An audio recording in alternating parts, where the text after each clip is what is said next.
قال النبي صلى الله عليه وسلم من كانت الآخرة همه جعل الله غناه في قلبه وجمع له شمله وأتته الدنيا وهي راغمة ومن كانت الدنيا همه جعل الله فقره بين عينيه وفرق عليه شمله وَلَمْ يَأْتِهِ مِنَ الدُّنْيَا إِلَّا مَا قُدِّرَ لَهُ۔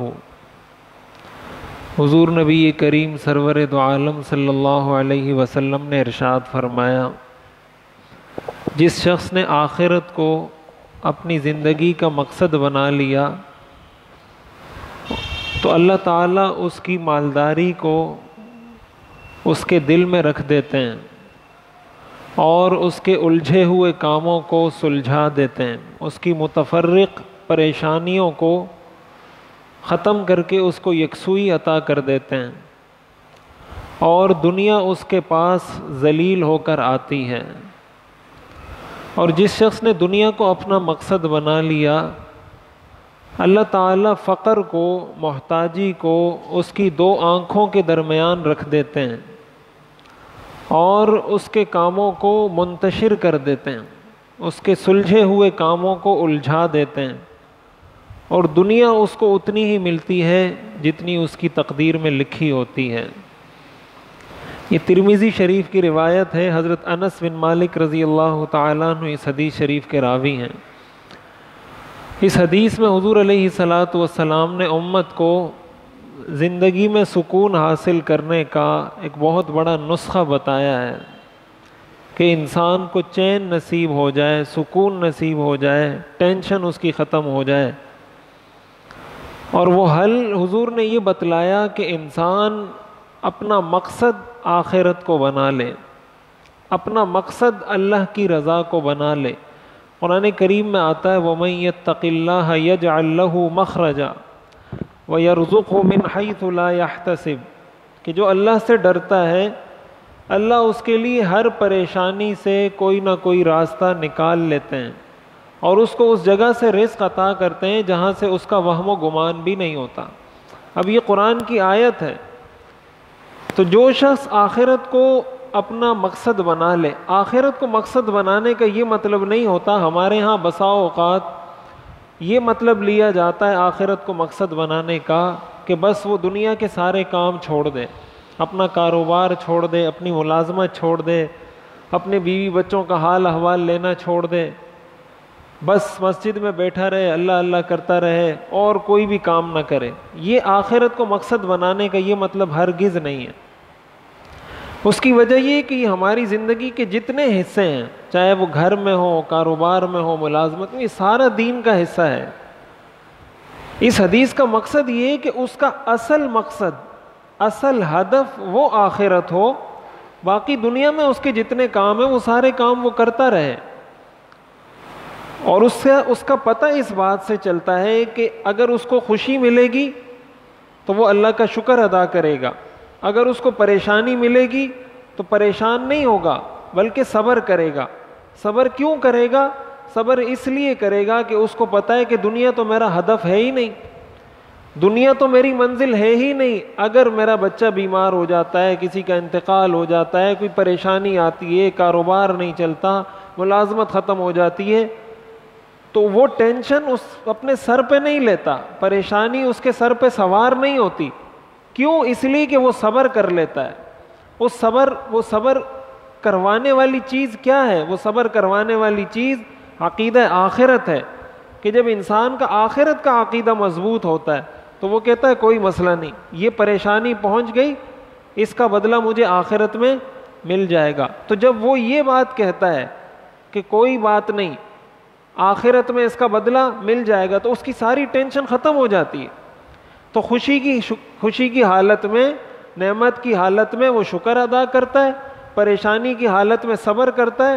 شکر بھی اس لیے کرتا ہے کہ اس نے آخرت کو ہدف بنایا ہے، اور صبر بھی اس لیے کرتا ہے کہ اس نے آخرت کو ہدف بنایا ہے۔ نتیجہ یہ ہوتا ہے کہ جعل اللہ غناہ فی قلبہ، اللہ اس کے دل کو غنی کر دیتے ہیں، پھر اس کو دنیا کی پریشانی اور دنیا کی خوشیاں متاثر نہیں کرتی۔ نہ دنیا کی خوشی میں وہ آپے سے باہر ہوتا ہے کہ اللہ کی نافرمانی کرنے لگ جائے، نہ دنیا کا کوئی غم اس کو اللہ کی نافرمانی پر مجبور کر سکتا ہے۔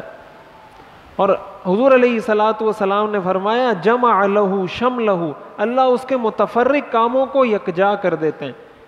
اس کا مطلب کیا ہے کہ اس کی ٹینشن ایک ہی ہوتی ہے بس، یعنی ایک وہ آدمی ہے جس کی ٹینشن یہ ہے کہ میری بیوی بیمار ہے، اس کی ٹینشن یہ بھی ہے کہ میرا بچہ بیمار ہے، اس کی ٹینشن یہ بھی ہے کہ میرا کاروبار ٹھیک نہیں ہے، اس کی ٹینشن یہ بھی ہے کہ میرے گھر میں یہ مسئلہ ہے۔ تو یہ مسئلے مسائل تو ہر انسان کے ساتھ لگے ہوئے ہیں، چاہے وہ نیک ہو چاہے وہ بد ہو، گناہ گار ہو نیکوکار ہو، یہ مسئلے مسائل تو سب کے ساتھ ہیں۔ فرق کیا ہوتا ہے کہ گناہ گار آدمی یا جو عقیدہ آخرت جس کا کمزور ہوتا ہے، اس کی جب بیوی بیمار ہوتی ہے، اس کا جب گھر میں مسئلہ ہوتا ہے، کوئی پریشانی ہوتی ہے، تو اب اس کو سکون نہیں ملتا، پھر وہ پریشان ہوتا ہے کہ کیوں میرے ساتھ یہ ہو رہا ہے، یہ کیوں ہو رہا ہے، یہ کیوں ہو رہا ہے، یہ کیوں ہو رہا ہے۔ اور جس کا عقیدہ آخرت پہ ایمان مضبوط ہوتا ہے، اس کو یہ پریشانی نہیں ہوتی، اس کا ذہن یکسو ہوتا ہے، یکجا ہوتا ہے، وہ کہتا ہے کوئی مسئلہ نہیں ہے، یہ تو دنیا میں سب پر ہی آتی ہیں، یہ پریشانیاں ہی میری بلندی درجات کا سبب بن جائے گا۔ نتیجہ کیا ہوتا ہے کہ اس کو یکسوئی مل جاتی ہے، اور یکسوئی دنیا کی سب سے بڑی نعمت ہے۔ بے چینی تو اسی وجہ سے آتی ہے کہ انسان کا ذہن منتشر ہوتا ہے، یہاں بھی اٹکا ہوا ہے، یہاں بھی اٹکا ہوا ہے، یہاں بھی اٹکا ہوا ہے۔ اور یہ کوئی آسان چیز نہیں ہے، اتنی آسانی سے حاصل نہیں ہوتی یہ نعمت کہ انسان کو یہ اتنا عقیدہ ایسا مضبوط حاصل ہو جائے۔ یہ انسان کو اسی وقت حاصل ہوتا ہے جب ایسے لوگوں کے پاس بیٹھے جن کو اللہ نے ایسا مضبوط عقیدہ دیا ہے کہ جن پر دنیا کی بڑی بڑی مشکلات آ کر بھی ان کا کچھ نہیں بگاڑ سکی۔ جب ان کے پاس بیٹھتا ہے تو پریکٹیکل جب دیکھتا ہے کہ واقعی میں یہ کوئی افسانہ نہیں ہے، یہ حقیقت ہے، اس شخص کو دیکھتا ہے کہ بھائی اس شخص کو دیکھ لو کیسا پرسکون ہے۔ حضور علیہ الصلوۃ والسلام پر کیا کم پریشانیاں آئی تھی؟ حضور کے اوپر حضور علیہ الصلوۃ والسلام کو کس کس طریقے سے تنگ نہیں کیا لوگوں نے۔ آپ کو لوگوں نے مجنون کہا، آپ کو شاعر کہا، آپ کو کاہن کہا، آپ کے اوپر اوجری لا کر ڈال دی۔ 3 مہینے آپ کے گھر میں چولہا نہیں جلتا تھا۔ ہم میں سے کون ایسا شخص ہے جس کے مہینے میں 3 مہینے جس کے گھر میں 3 مہینے چولہا نہ جلا ہو؟ کون ایسا شخص ہے؟ ہمارے ہاں کا جو بھکاری ہے اس کے گھر میں بھی روزانہ چولہا جلتا ہے، جو بھیک مانگتا ہے۔ حضور علیہ الصلوۃ والسلام کے گھر میں 3 مہینے تک چولہا نہیں جلتا تھا، لیکن کیا حضور سے زیادہ پرسکون زندگی کسی کو نصیب ہوئی ہے؟ یہ پریشانیاں تو ساری آتی تھیں، لیکن یہ حضور علیہ الصلوۃ والسلام کو متاثر نہیں کرتی تھی۔ صحابہ کا بھی یہی عالم تھا۔ ہمارا تو مسئلہ یہ ہے کہ ہم تو ان چیزوں کو پریشانی سمجھ بیٹھے ہیں جو سرے سے پریشانی ہی نہیں ہے۔ ہمیں صبح کا ناشتہ بھی مل رہا ہے، دوپہر کا کھانا بھی مل رہا ہے، رات کا کھانا بھی مل رہا ہے، ہمیں چائے بھی مل رہی ہے، پانی بھی مل رہا ہے۔ کبھی ایسا بہت کم کسی کو ہوتا ہوگا کہ فاقے کی نوبت آ جاتی ہو، بہت کم ایسا ہوتا ہوگا۔ وہ تو 3 مہینے فاقے کر کے بھی، 3 دن فاقے کر کے بھی پریشان نہیں ہوتے تھے۔ یہ اس حدیث کا مطلب ہے کہ جو اپنی نظر آخرت پر رکھتا ہے، اللہ تعالیٰ اس کے سارے کاموں کو ایک ساتھ کر کے اس کی ایک فکر بنا دیتے ہیں، وہ فکر آخرت کی ہوتی۔ دنیا کے سارے مسائل وہ حل کر رہا ہوتا ہے، لیکن وہ اس کے سر پہ سوار نہیں ہوتے۔ اور نتیجہ کیا ہوتا ہے؟ آپ نے فرمایا اتتہ الدنیا وہی راغمۃ، کہ دنیا اس کے پاس ذلیل ہو کر آتی ہے۔ وہ دنیا کے پیچھے نہیں بھاگتا ذلیل ہو کر، وہ نہیں بھاگتا بلکہ دنیا اس کے پیچھے آتی ہے۔ وہ کہتے ہیں نا کہ پیسہ اتنا نہیں گرا جتنا انسان پیسے کے لیے گر چکا ہے۔ پیسہ اتنا نہیں گرا، ہم پیسے کے لیے بہت زیادہ گر چکے ہیں۔ نتیجہ کیا ہے کہ نہ پیسہ ہاتھ میں آتا ہے اور نہ سکون نصیب ہوتا ہے، بھاگتے ہی رہتے ہیں۔ یہ تو سایہ ہے، سائے کے پیچھے بھاگیں گے، آپ سے آگے آگے بھاگے گا۔ اور آپ نے فرمایا کہ جو شخص دنیا کو اپنا مقصد بنا لے، من کانت ہمہ الدنیا جعل اللہ فقرہ بین عینیہ، اللہ اس کی 2 آنکھوں کے درمیان اس کا فقر رکھ دیتے ہیں۔ یعنی جو چیز انسان کی 2 آنکھوں کے درمیان ہوتی ہے وہ اس کو ہر وقت نظر آ رہی ہوتی ہے۔ مثلا آپ نے ہاتھ اپنی آنکھوں کے سامنے رکھا، ہر وقت آپ کو ہاتھ ہی نظر آئے گا جب تک آپ کی 2 آنکھوں کے درمیان ہے۔ تو اس کا مطلب کیا ہے کہ جس کا مقصد دنیا ہوتا ہے اس کا فقر اس وقت ہر وقت اس کی آنکھوں کے سامنے ہوتا ہے. اس سے آپ جو بھی بات کرو کہے گا یار یہ ٹینشن ہے, گھر میں بیماری ہے, پریشانی ہے, پیسہ نہیں ہے, پانی نہیں ہے, بجلی کا مسئلہ ہے, فلاں بل ادا نہیں کیا. یہ اس کی آنکھوں کے سامنے ہے. آپ دنیا جہان کی باتیں اس کو بتاؤ, اللہ تعالیٰ نے جب اس کی آنکھوں کے سامنے کر دیا, اب یہ اس کے آگے سے ہٹ نہیں سکتا. اور یہ کیوں کیا؟ اس لیے کیا کہ اس کا مقصد وہ دنیا تھا. اور آگے آپ نے یہ بھی فرمایا وَفَرَّقَ عَلَيْهِ شَمْلَهُ, کہ اس کے یکجا مجتمع کاموں کو بھی اللہ منتشر کر دیتے ہیں. پھر اس کا دماغ کبھی ہسپتال میں اٹکا ہوگا, کبھی کاروبار میں, کبھی ملازمت میں, کبھی گھر میں, کبھی کسی پریشانی میں, کبھی کسی پریشانی میں. نتیجہ کیا ہوگا کہ کبھی اس کو بلڈ پریشر ہوگا, کبھی شوگر ہوگا, کبھی اس کا جو ہے نا پارا ہائی ہو جائے گا, کبھی کیا مسئلہ ہوگا, کبھی بے چینی, کبھی گھر میں لڑائی, کبھی باہر لڑائی. اس کی بنیادی وجہ دنیا کو مقصد بنانا ہے. اس لیے کہ جب اس کو پریشانی پہنچے گی تو عقیدہ آخرت صبر کا وہ درس تو ہے نہیں کہ میں صبر کر لوں آخرت میں بدلہ مل جائے گا, بلکہ دنیا ہی مقصد ہے. تو وہ کہتا ہے مجھ پہ یہ پریشانی کیوں آئی؟ اب اس پریشانی کو دور کرنے کے چکر میں لگا رہتا ہے.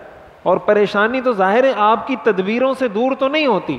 اللہ کی تقدیر کو آپ کی تدبیر تو تبدیل نہیں کر سکتی, پریشانی تو رہتی ہے.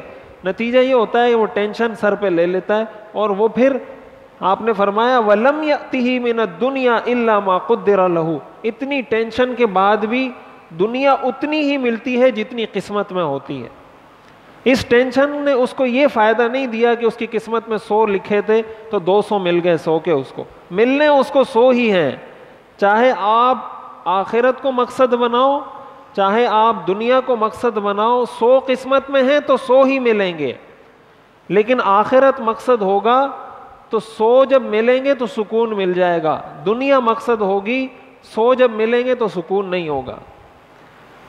یہ وہ اصل چیز ہے جو ہم سے نکلتی جا رہی ہے, جس کی وجہ سے ہر گھر میں لڑائی ہو رہی ہے, ہر خاندان میں لڑائی ہو رہی ہے, بھائی بھائی سے ناراض ہو رہا ہے. کیوں؟ دنیا کی وجہ سے. ہماری ساری لڑائیاں دنیا کی وجہ سے, پیسوں کی وجہ سے, کاروبار پر ہیں, ان چیزوں کی وجہ سے ہماری لڑائیاں, اپنی اولاد پر ہماری لڑائیاں.